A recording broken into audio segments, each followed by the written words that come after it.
oleh Allah Subhanahu wa taala.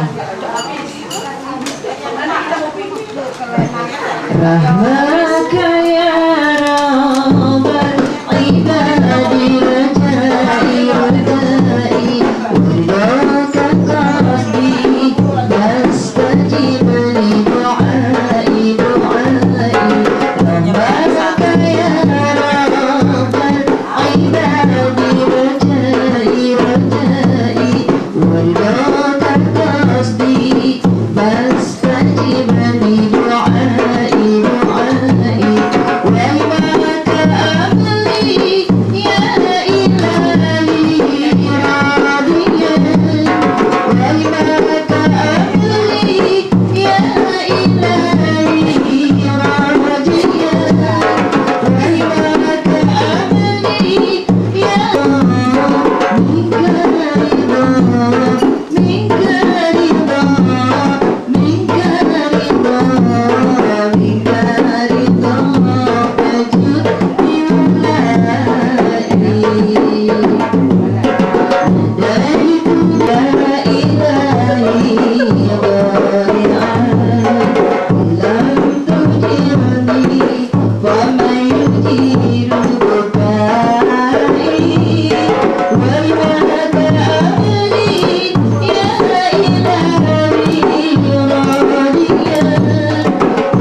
gimana ya, udah mau dimulai ya?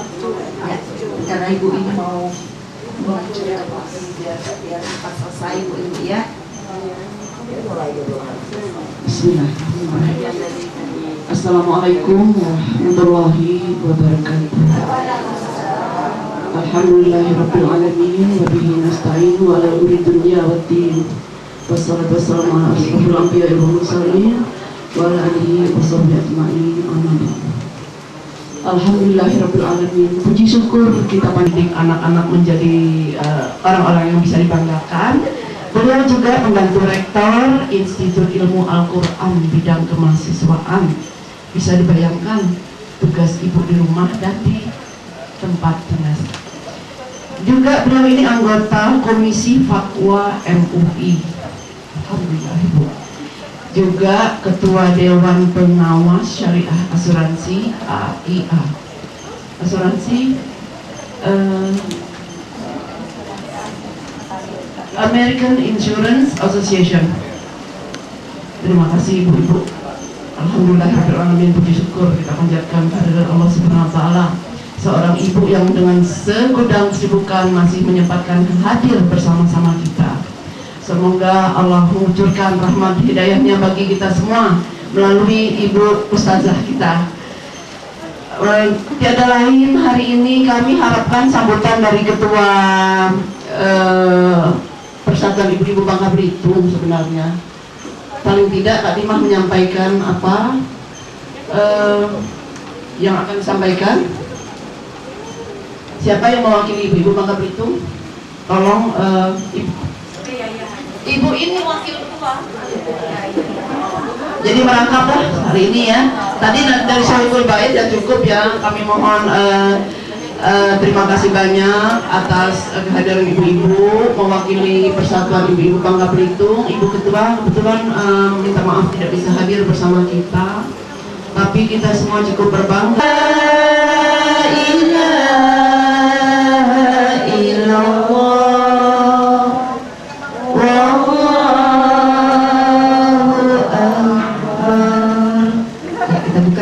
Husna. Nanti ibu sampai di ya muntaqim kita berhaming tuh bu.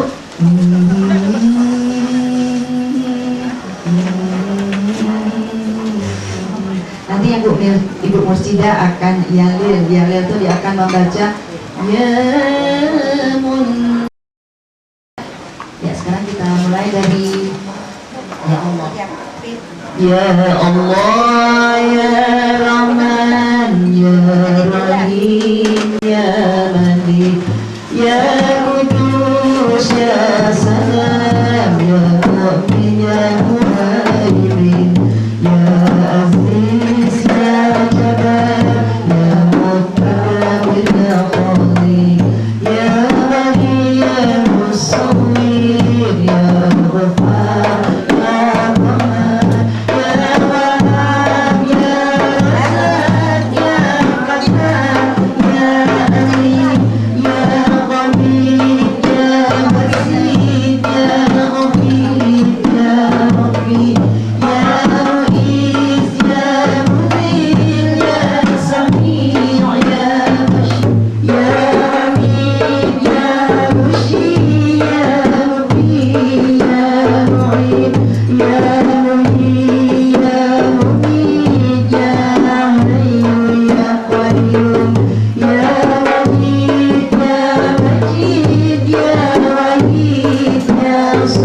kami akan berkelanjutan serta memberikan kita semangat untuk menggali ilmu pengetahuan khususnya di bidang agama Islam.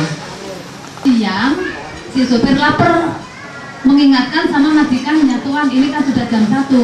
Memang kenapa? Biasanya Tuan kan ngajak makan, percuma kita makan nanti juga lapar lagi. Lah itu namanya itu siklus, apakah dua-duanya itu satu nikmat. Kita lapar lagi itu nikmat, kita makan lagi nikmat. Jangan itu dijadikan debat untuk saling melempar tanggung jawab untuk tidak mengerjakan tugas masing-masing. Lah nikmat rutin itu kita mensyukurinya dengan ibadah. Ibadah maupun tasawuf itu kedua ilmu ini menjadi alat kontrol. Alat kontrol untuk apa? Kalau fikih itu hanya mengontrol ibadah kita dari sisi sah atau tidaknya. Itu fikih. Kita dikontrol oleh fikih apakah sholat kita itu sah, apakah puasa kita sah. Jadi hanya cerita sah atau tidak sah. Ibu-ibu yang pergi haji sudah memenuhi syarat dan rukun dengan mahram, badan sehat, rohani jasmani, kemudian ada uang. Dan kenapa? Uang yang digunakan itu dari korupsi. Jadi korupsi itu bukan pekerjaan fikih, tapi pekerjaan tasawuf. Mengontrol apakah amal ibadah kita diterima oleh Allah. Kalau ada cara-cara yang tidak sesuai, ada yang diharamkan kita langgar, maka itu alat kontrol tasawuf. Oleh karenanya, kalau fikih itu hanya cerita halal dan haram, tasawuf itu cerita pahala dan dosa. Itu bedanya. Jadi pahala dan dosa itu pekerjaan tasawuf. Halal dan haram itu cerita fikih. Dua-duanya harus kita pelajari. Kemudian apalagi di antara fikih dan tasawuf yang berbeda?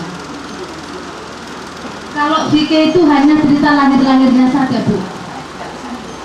Jadi kalau ada orang jam 10 pagi dia tersangkap karena membawa pisau, dituduh membunuh, itu fikih ya.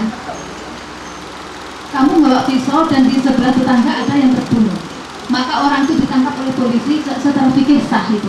Nggak dosa polisi nangkap dia. Kalau ada orang yang menyajikan pada kita berangkat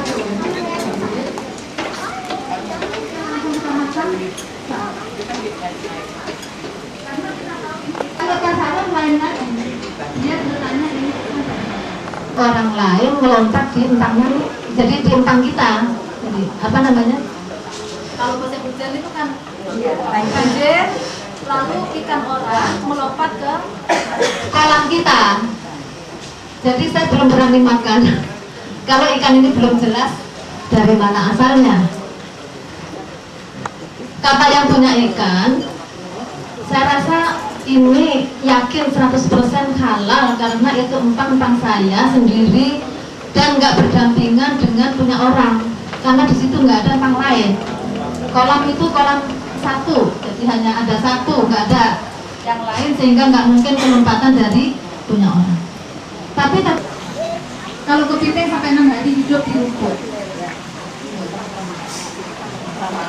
Tetapi ternyata di Singapura itu rajungan nggak ada, yang ada kepiting. Kepiting itu apa? Rajungan itu namanya kepiting. Di Malaysia juga nggak ada namanya rajungan. Yang dikenal mereka adalah kepiting.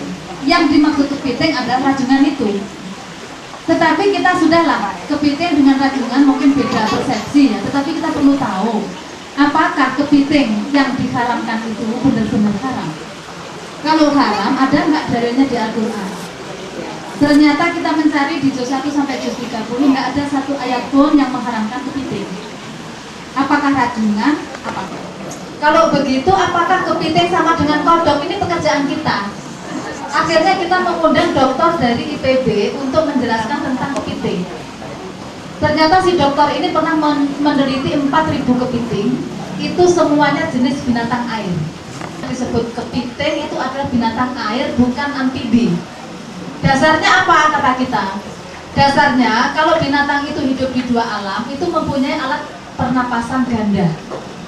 Kodok itu punya paru-paru, punya insang. Kepiting ini nggak punya paru-paru, tapi dia hanya punya insang. Yang kedua, hidup di dua alam itu maksudnya bukan sekedar bertahan 5 hari, tetapi mampu berkembang biak, beranak pinak, bertelur.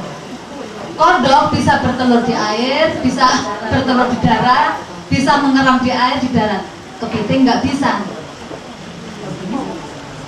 Jadi ternyata kepiting itu para ilmuwan mengatakan itu binatang air murni, tidak binatang dua alam. Kalau kodok dua alam betul, kepiting tidak. Kenapa? Pertama, alat pernapasannya tidak ganda. Yang kedua, tidak bisa beranak pinak. Tetapi kenapa bisa hidup 6 hari? Pertanyaan kita. Bisa hidup 6 hari karena dia punya tempurung tebal. Yang tempurung itu menyimpan air lebih banyak daripada lele. Yang dicontohkan lele dengan kepiting. Lele itu bisa hidup 2 hari atau bisa sehari di daratan. Karena apa? Dia punya cadangan air di tempurung kepala itu. Keras. Makin tebal memperoleh cadangan air di tempurung kepalanya itu, tetapi bukan berarti yang bersangkutan itu binatang amfibi. Oh begitu, kita juga baru paham. Kalau nggak ada problem di kemudian hari kita nggak tahu. Kalau begitu siapa yang mengharamkan kepiting? Sekarang pertanyaan kita, ini sudah umum semua tahu kepiting haram. Yang tidak tahu kita siapa yang mengharamkan. Kalau Allah pasti di Al-Quran ada, ternyata nggak ada. Kalau Nabi di hadis pasti ada, ternyata nggak ada. Dia namanya Nihayatul Muhtaj. Di situ kita buka judulnya itu Mayahi Syufir dan Ribarban Abadan, binatang yang hidup di darat dan di laut dalam waktu yang lama haram, bukan haram. Jika bisa beda bisa karena apa? Karena itu bukan di Al-Quran, bukan di hadis. Juga imam-imam besar tidak memberikan pendapat. Di sini kita punya ruang untuk mengambil keputusan meskipun berbeda.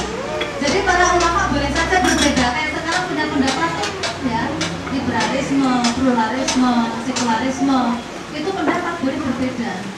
Tetapi kita mengantisipasi supaya gerakan-gerakan ini tidak negatif bagi agama Islam.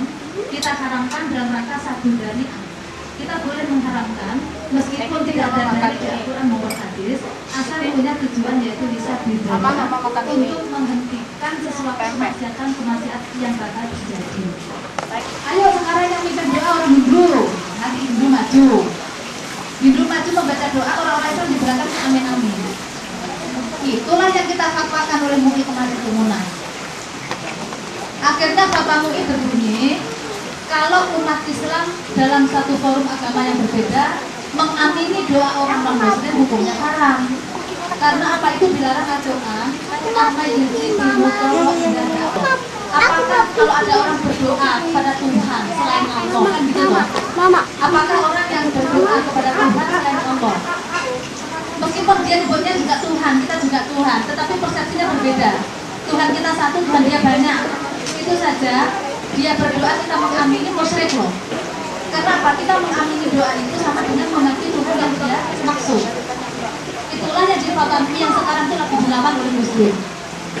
Jadi wa asbihda kata minna rabbana inna rabbana subhana rabbika rabbil izzati amma yasifun wa salamun alal mursalin walhamdulillahi rabbil alamin. Semoga kita semua mendapatkan ilmu dari Allah, mendapat ridho serta hidayahnya, dan khusus ibu Sohibul Bait, karena ini ada hadis Rasulullah. Kalian mau nggak saya beritahu dimana kalau ini diamalkan kita mendapat pahala lebih besar di kuburannya ya Allah, luaskan kuburannya ya Allah, di tempat yang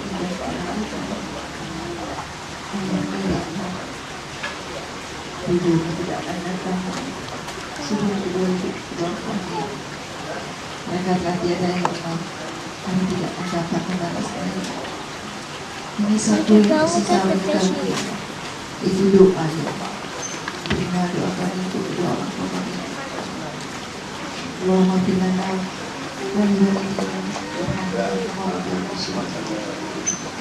ya Allah, orang tua yang masih bersama kami ya Allah, jaga lidah kami agar kami terhindar dari apa, agar kami terhindar dari aku untuk keduanya. Beri kesehatan kepada mereka ini. Tidak bisa sampai saatnya kami menghadapmu, panggil kepada Gusti. Beri tempat terbaik pada kami. Ampuni dosa-dosa kami. tutup aib kami. Sungguh banyak dosa yang telah kami berbuat. Gelapnya beri yang terbaik padanya ya Allah. Angkat penyakitnya ya Allah. Kami mohon kepadamu ya Allah. Beri terbaik padanya ya Allah. Dan ibu Muna ya Allah. Angkat. Amin amin ya Allah ya Rabbal alamin. Taqabbal minkum minna wa minkum wa taqabbal ya karim. Subhanaka rabbika rabbil izzati amma yasifun. Wassalamun ala mursalin. Alhamdulillahi rabbil alamin. Sadaqallahul azim. Ibu kita tutup, kita berdiri, kita saling bermaaf-maafan, terutama yang ketua dari kita mohon berdiri karena kita bersyukur ya Ibu atas berkumpulnya kita dan terbentuknya pengajian kita, itu namanya singkat dan mudah kita mengingatkannya. Apa tadi? Mudah-mudahan diri Allah. Salatullah salamullah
sebagai tanda gembira kita, kami akan menyanyikan doa yang betul.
di samping kunyi saya nih.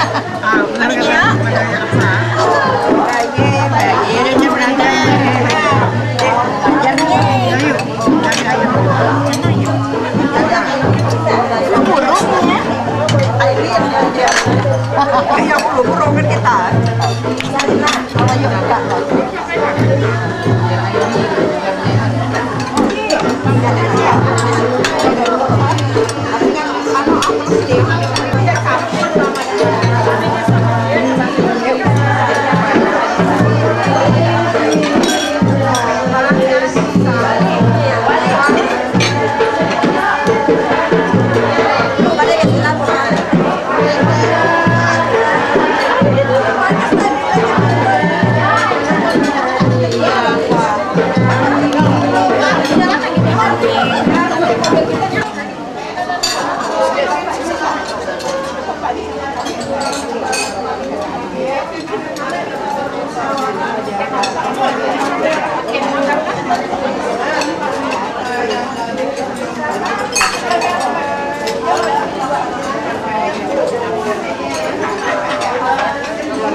Enggak boleh. Ya, aku sih ya, makan dulu baru makan. Tapi laporan kan?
Jalan dong naik ke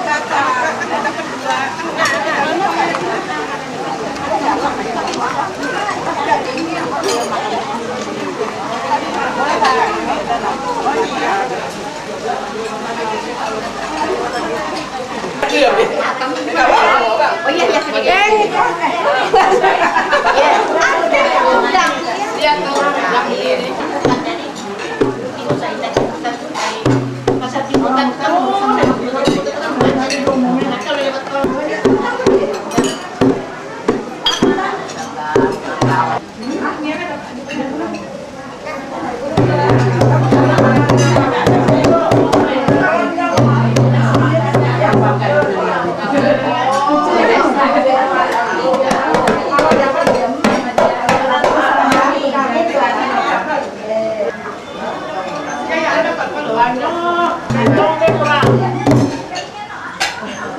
Siapa?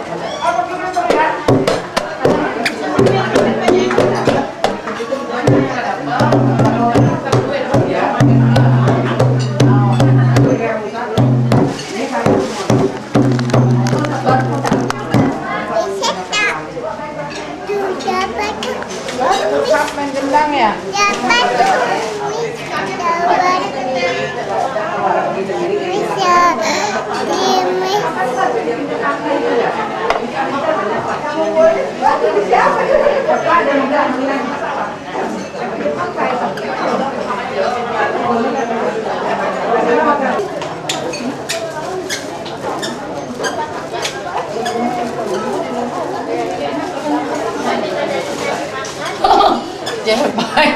Aduh, di film ya. Banget dia kata di wajah.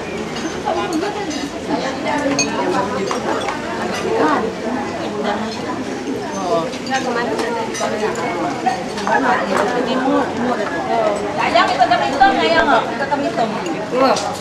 Tapi bang, ada di dolar. Memang antara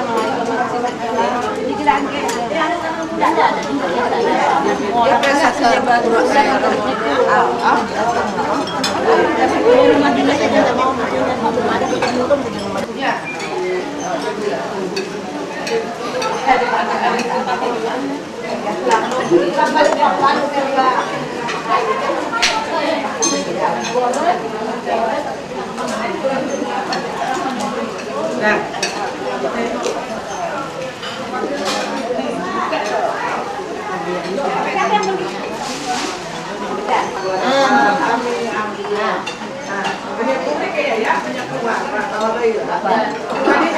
Dapat.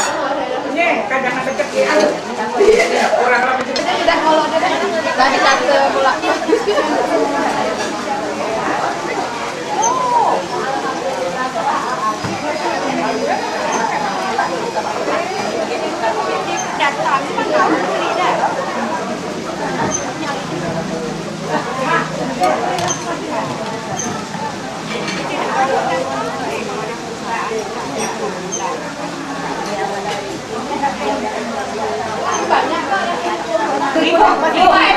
Dia kan BCA. Ayo beri ke ini aja BCA.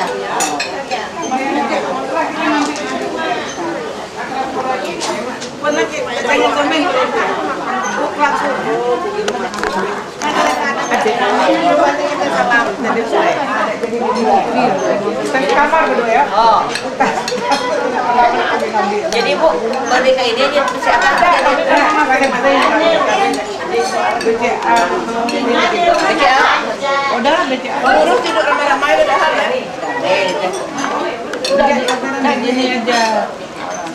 Iya dua ini. Mana nomor rekeningnya? No. Nur Hasanah Abu Bakar. Oh masih Nur Hasanah. Pantoknya anak kalau mulai jam 5 jam 5 dari rumah. Jadi mau telepon. Jadi ya. Yang laki hari besok mana?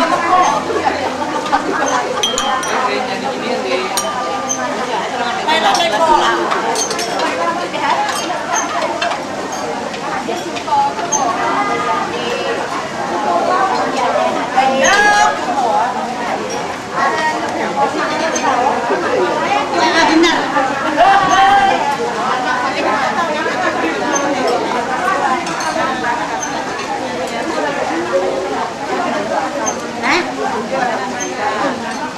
Enak kan?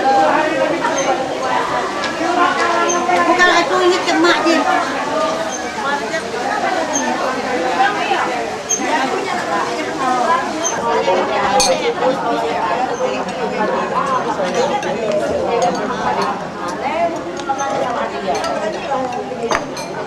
Waktu terus nggak makan nih. Aduh, terus makan terus dari tante nih. Jadi nengok siapa yang makan terus sama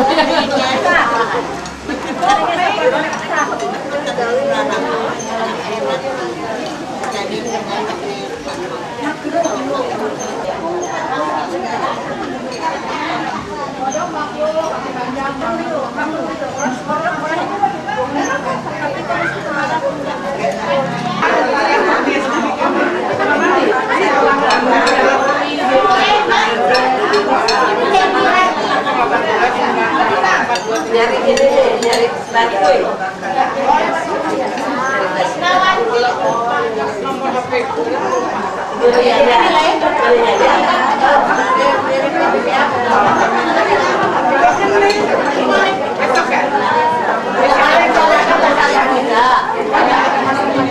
Kalau sini lah dia pulang suruh transfer. Di mestiknya ada biasanya ada di sana.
ini aja dulu Ian ya.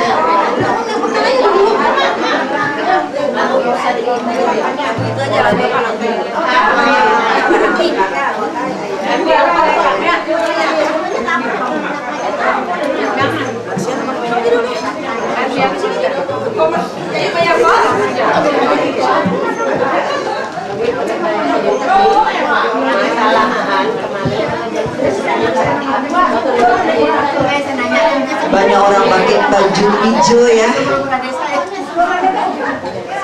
Lagi tombol hati aja ya sebelum kita pulang.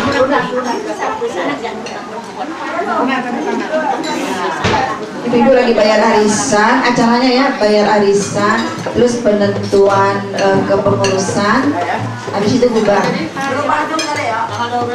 Oh, masuk sambil sampai. Oh hati